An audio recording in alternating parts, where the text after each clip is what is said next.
intentional. It was all intentional, you know, and to realize and come to the realization that we have been enslaved in a society, in a world that they created. And so I knew I could no longer sit back and do nothing.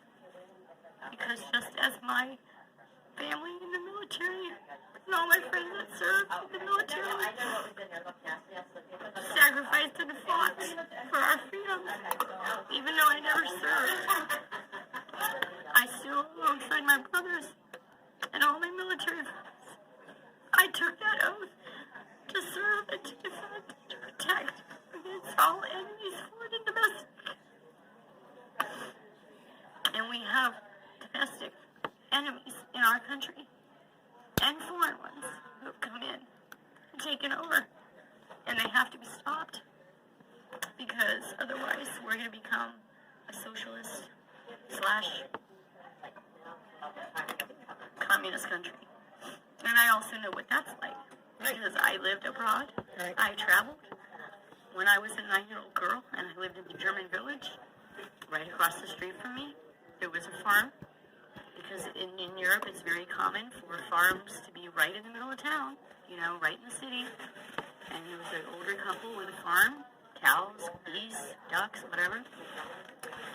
And their daughter lived with them, and their grandchildren lived with them.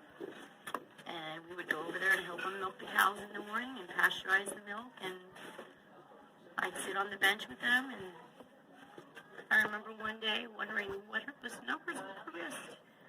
And oh, wow. So I asked Papa. Oh, my gosh. You know, warum hast du Nummer auf deiner Arm?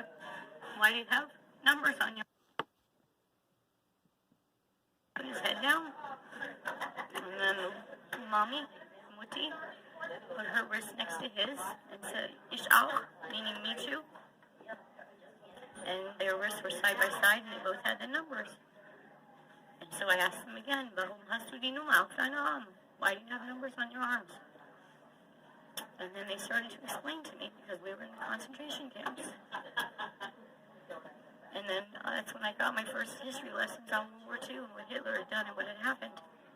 And from that day forward, you know, that was something I wanted to know about.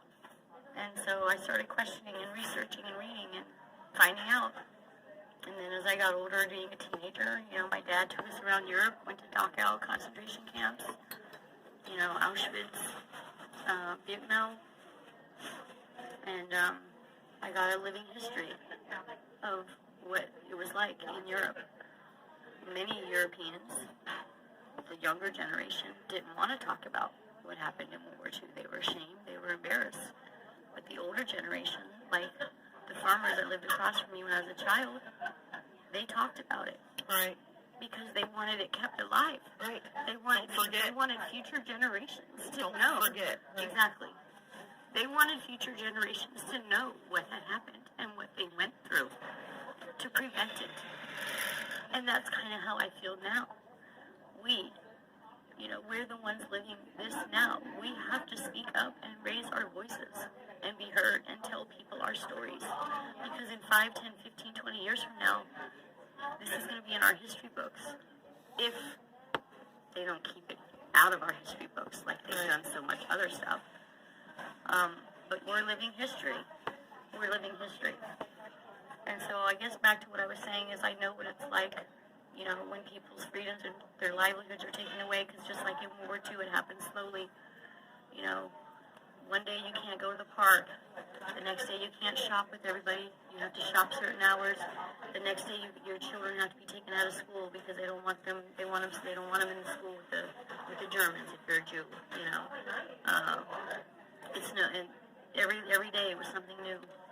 They took away a freedom, another freedom, and so many people were okay with it, and they didn't stop and they didn't question it, you know. And then after the Holocaust ends and all these people supposedly were murdered, people look back and say, well, how did that happen?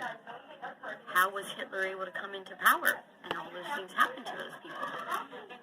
Well, it's happening now in our very own country. You know, and when you try to bring that up to people, they don't necessarily get it. It doesn't click with them. We're allowing it to happen right now. Our freedoms, by them saying that you have to get vaccinated in order to go to school or to work. You have to get PCR tested in order to